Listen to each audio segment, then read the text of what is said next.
ver ese video. Reportaje de Hellblade. Tiene spoilers. Recordamos verlo después de completarlo. Stormy seas and lost souls. Who is it? She's dreamt of this before. It's coming. Is it? Is it? Is it? They say dreams are visions of our memories, thoughts and fears, as seen by our inner eye.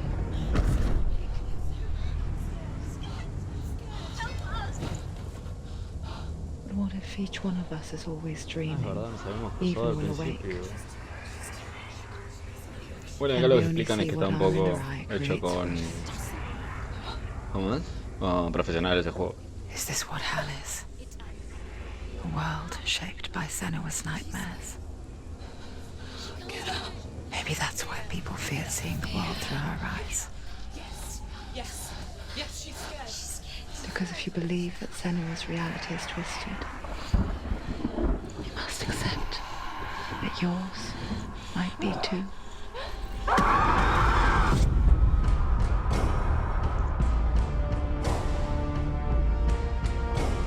Psicosis de Senua.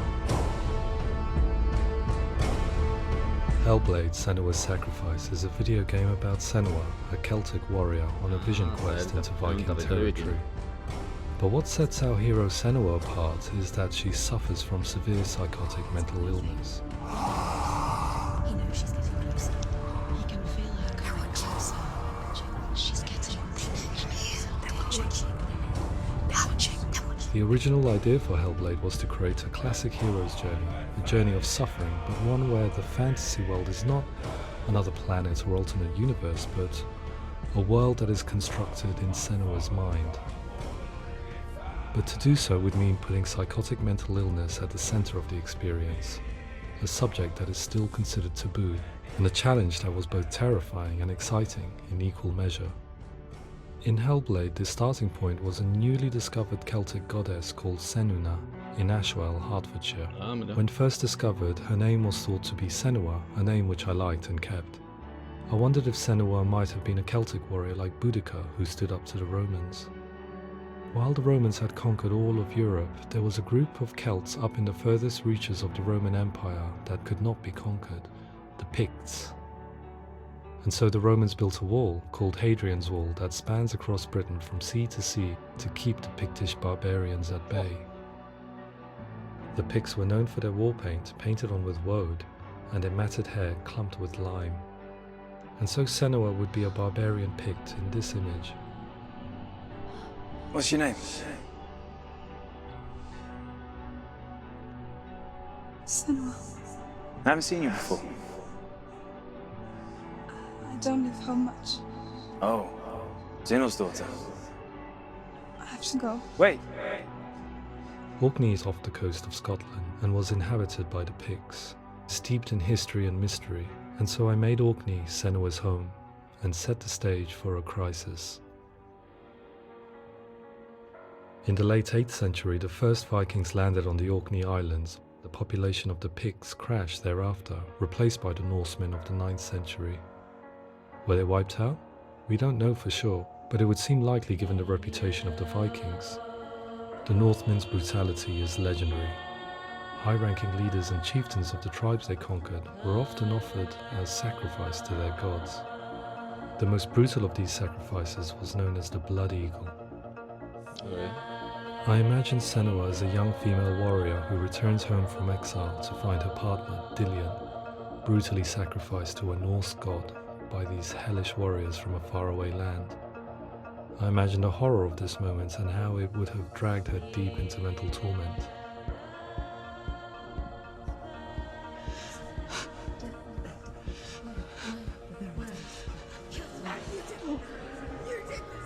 No!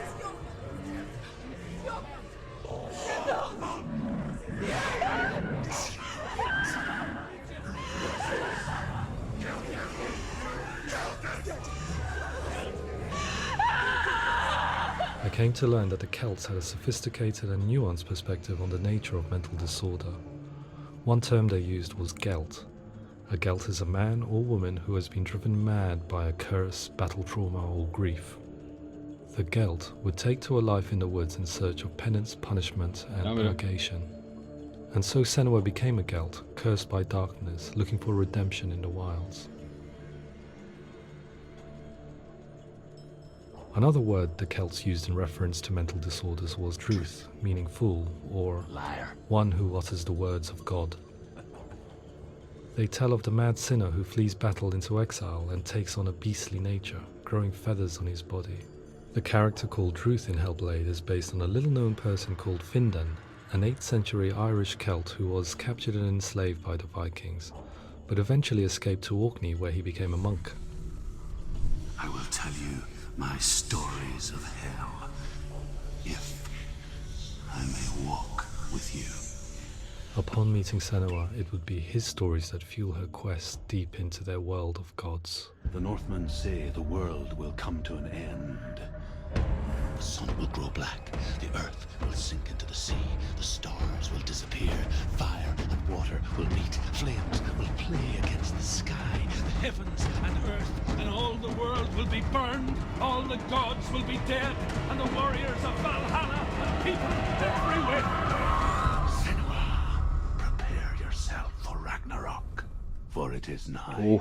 So the stage was set for a new adventure, a journey into the Norse underworld called Hell, a vision quest fueled by madness and myth, a fantasy that was created by Senua's own mind, and one that we would experience through her eyes. This is your mission.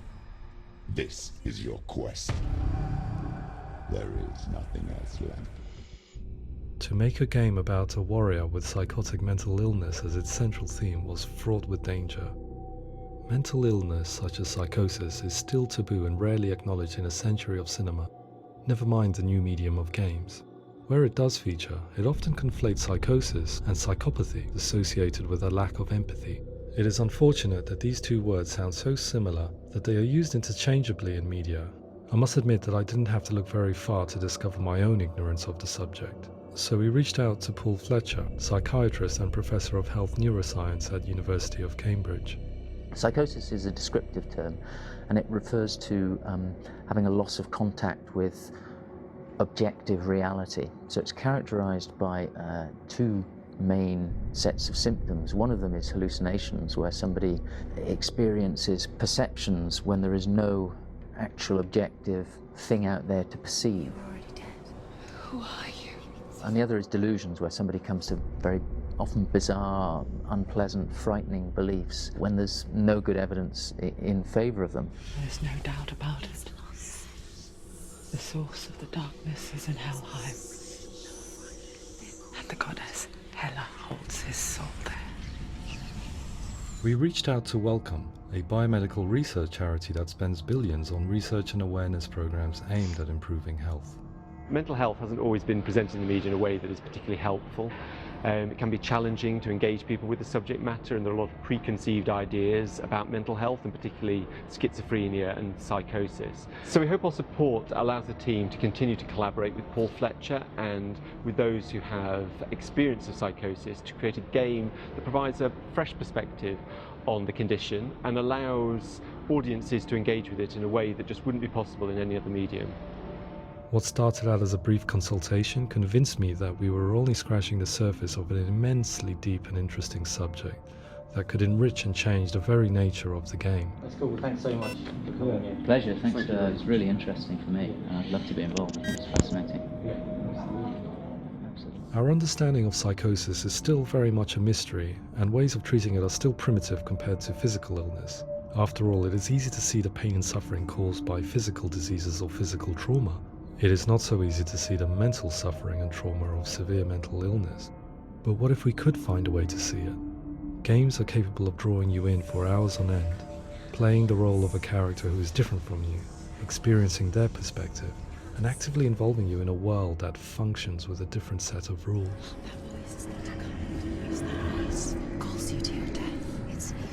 If we were to represent Senua's psychosis, we would have to simulate voice hearing, a common attribute.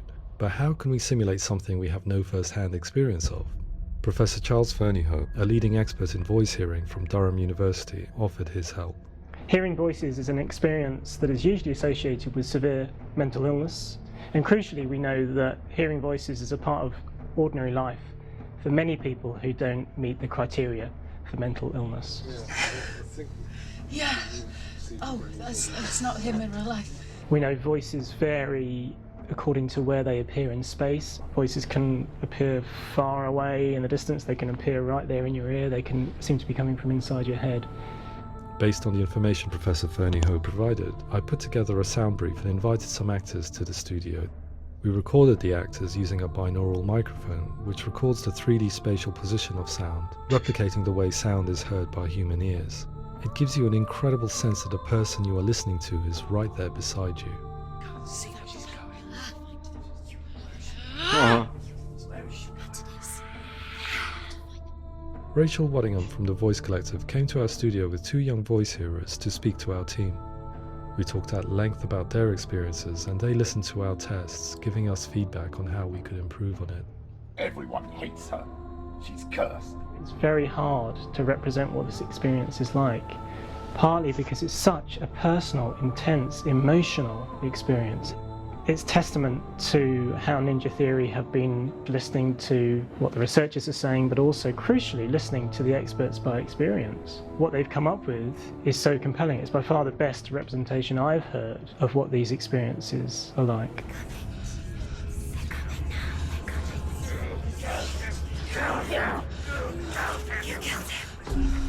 Other common attributes of psychosis are visions and flashbacks. We met with Recovery College East, who work with and care for people recovering from severe mental disorders.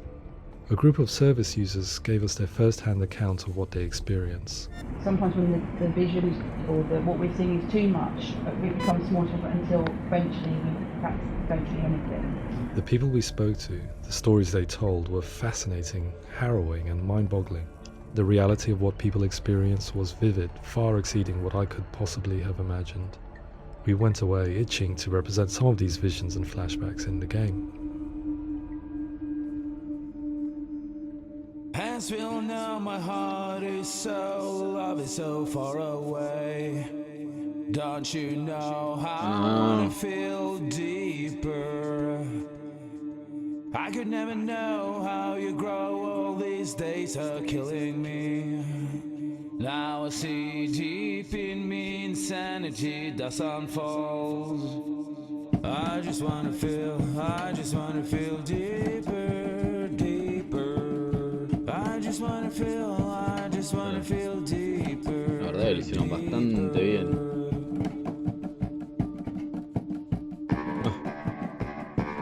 It can be beautiful. No, man, tenés un problema con YouTube. Ayer que pudieron llevarlo a un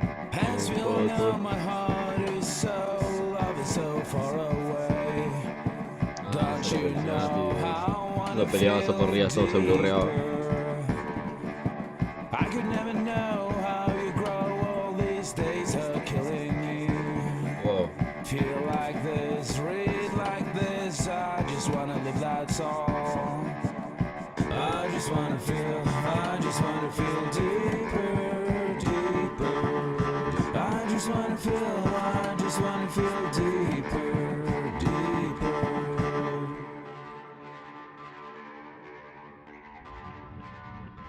To refine our work, we continue to hold meetings with Recovery College East over the course of a year and a half, showing them what we had achieved so far and refining the in-game representations based on their feedback. With their help, flashbacks, visions and changes in perception were woven into the story and gameplay of Senua. The students that are involved in this project are incredibly excited about being involved. They have described the experience as being important because it values their lived experience and shows that despite what we have been through, all of that experience becomes valid, that actually it's something that we should all be talking about. The experiences described range from beautiful to frightening beyond comprehension. I heard of a girl who has to live with an angry voice screaming at her, slamming on her doors and walls 24 hours a day. I met someone who would often see hanging corpses in a room, so real that she would sometimes try to rescue them. The panic and fear that comes with such visions is entirely understandable, and it can be a living horror for some. Worthless, weak, pathetic. Go on, feel sorry for yourself, because there's no one left to do that for you. I was urged by one fellow that we should not shy away from showing this horror, and so I was perpetually torn in making Hellblade. Had we gone too far with our representations or not far enough? Broken and lost. Just like your soul. Come on.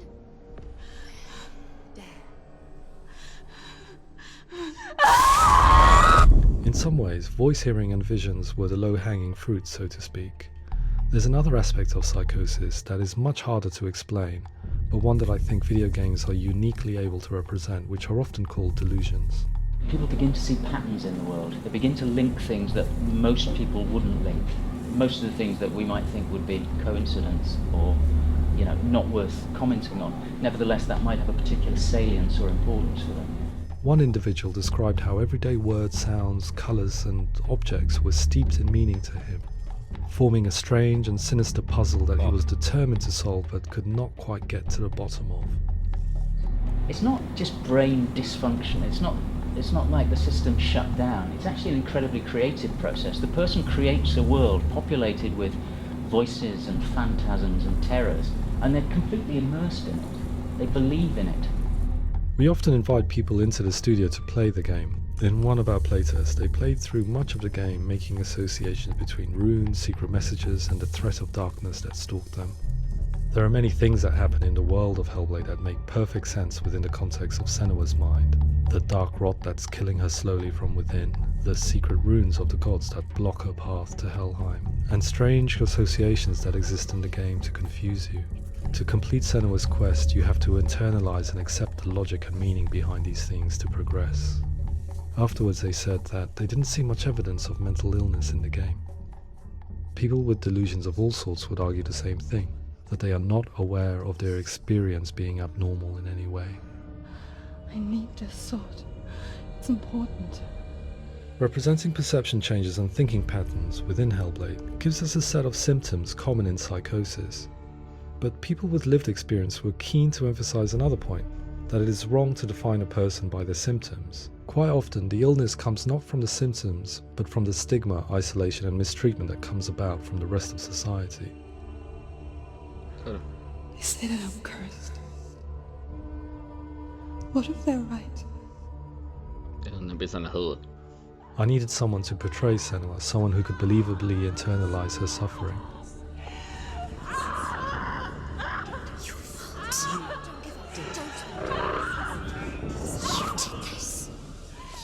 Melina Jurgens, our video editor, had been a stand-in for Senua over a few months while we perfected our motion capture techniques.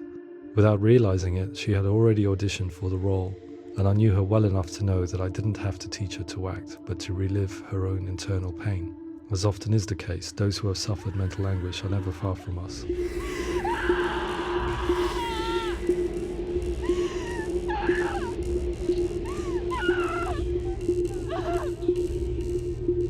My hope is that by creating a compelling and aspirational character in Senua who feels very much real, albeit in a fantasy setting, we can provide a lens into her reality, a different one to yours, and this is where storytelling comes into play. I imagined her life based on common threads in real people's lives. She was always prone to psychosis as a child. Her mother Galina also heard voices and had visions, so perhaps there was a genetic aspect. Or perhaps it was cultural, as she lived within a world without science, of gods and a superstition, as exemplified by her druid father Zimbal. Psychosis developed in her late teens to early 20s and was exasperated by stigma and isolation at the hands of the clansmen and her father. This darkness.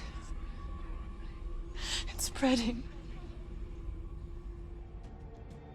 The trauma of seeing her lover Dillian sacrificed tips her over the edge, making her remodel her reality around a concept that connects everything: the darkness. So the question is, what Senua experiences real? Can only be answered by saying, yes, it is real.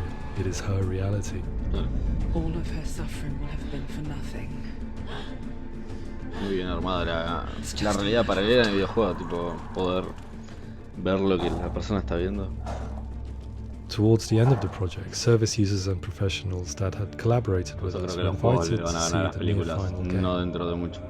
It was a chance to see if the game had reflected their views or if it had misrepresented them.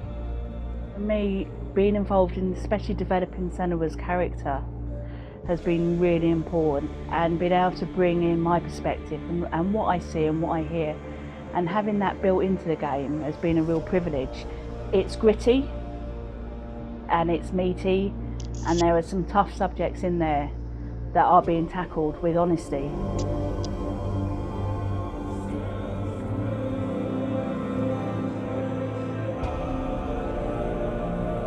El gráfico que le pusieron. I was blown away by it today, absolutely blown away. It was just fantastic to get the opportunity to use our lived experience in a very creative way. There's nothing tokenistic about the work we've put in. It feels like we've been listened to, things have been taken on board, and I think there was a lot of realism in the game itself, and it feels very authentic.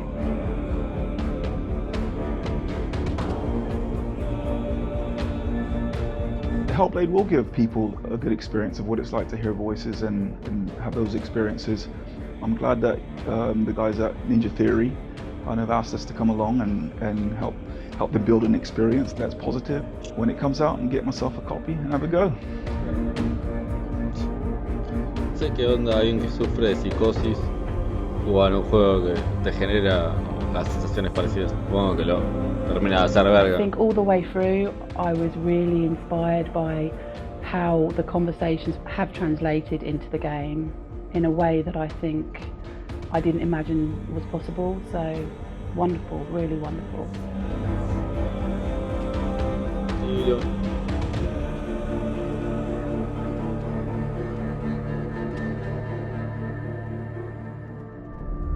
I really hope that others will follow the lead they've set and use the power of something like a video game to change people's perceptions, to increase understanding, and ultimately to make some of the stigma around voice hearing and other experiences go away. Sí, ojalá hubiera más cosas. For me, it was really exciting to see something that I explore scientifically being represented so beautifully in a character who's trying to penetrate the mysteries of the environment in which they've been placed, with all of this strange uncertainty and noise and conflicting information that they're getting. I'm very excited by this way of trying to represent mental illness, because I think it actually might be offering us insights that we wouldn't get from pure scientific explorations, and actually giving us quite an empathic view of what it might be like.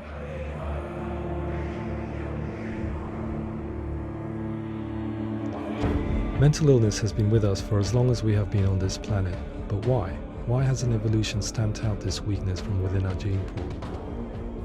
I often pondered this question until I realized that the question had an inbuilt flaw.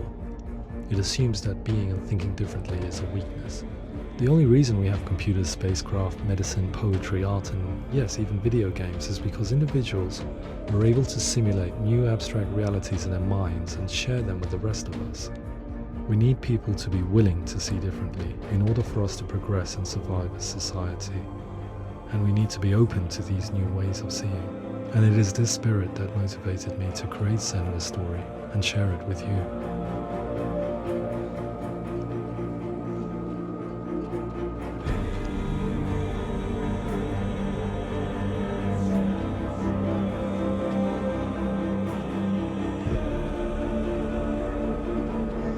Bueno, mandan de vuelta a la página.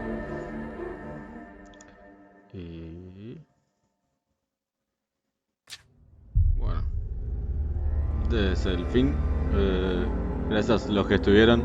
Sé que no fue el gameplay completo porque básicamente empecé a streamear después de haber arrancado el juego, pero bueno, por lo menos pudieron ver de la mitad hasta el final. Y nada, seguramente en Instagram estaré subiendo cuáles van a ser los próximos juegos. Voy a hacer una pequeña votación, a ver si se copan y me ayudan a decidir cuál es el próximo juego. Voy a subir este video y el otro a YouTube. Y en Instagram voy a ir siempre poniendo cuando voy a subir el próximo streaming o el próximo video. Así que bueno, gracias, espero que les haya gustado y nos vemos en el próximo. Adiós.